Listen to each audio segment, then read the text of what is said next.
Hello student, कशात? मागे आपण सोडवलं क्वाड्रॅटिक इक्वेशन फॉर्म्युला मेथड किंवा to complete square method. B upon two bracket square is equal to, आणि मग ते कंप्लीट स्क्वेअर पद्धतीने सोडवायचं होतं, बरोबर. आता हे जे आहे a x square plus b x plus c is equal to 0, तर एची किंमत किती आहे? ए इज इक्वल टू 2, बीची 3, एची 2, बीची 3 आणि सीची किती आहे? -2. फॉर्म्युला काय आहे? X is equal to minus b plus or minus root b square minus 4ac upon 2a. मग एक्स इज इक्वल टू बीची किंमत किती आहे? 3, म्हणजे -3 प्लस और मायनस रूट बीची किंमत 3चा वर्ग -4 एची किती आहे? 2, बरोबर, गुणिले सीची किती आहे? -2, सीची -2 आहे, एची 2 आणि -4ac बी स्क्वेअर अपॉन किती?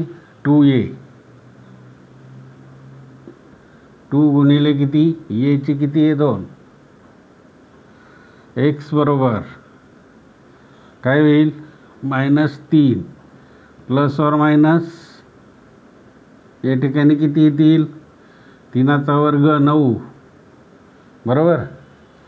आता इथे वजा आहे, इथे पण वजा आहे, minus minus minus multiplied by minus plus, झाले का प्लस? 4 2 जार 8, 8 2 जार 16, 4 दुने 8, 8 दुने 16, भागिले किती? 4, 2 दुने 4, बरोबर.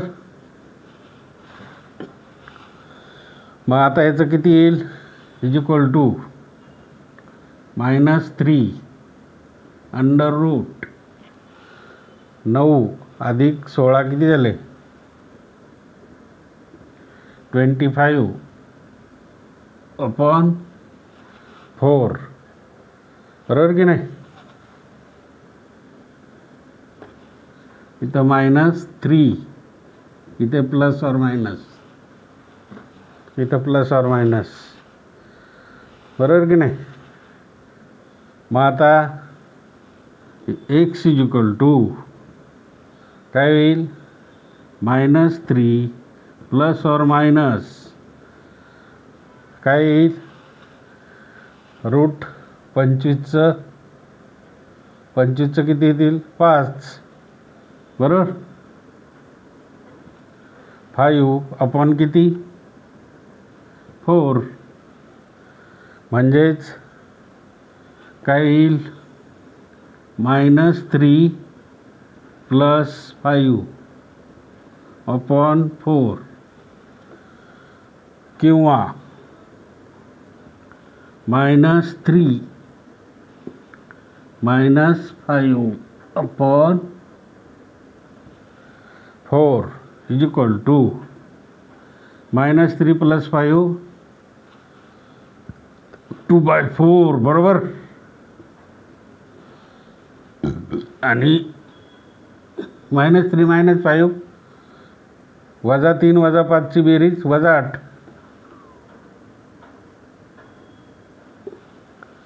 झाले का? -8, बरोबर. भाग जातोय आता. 2 बे 2 4, म्हणजे 1/2 किंवा -2 और, म्हणजेच एकची किंमत किती झाली? इज इक्वल टू 1/2 और -2, बरोबर. हे झालं आन्सर. कळलं?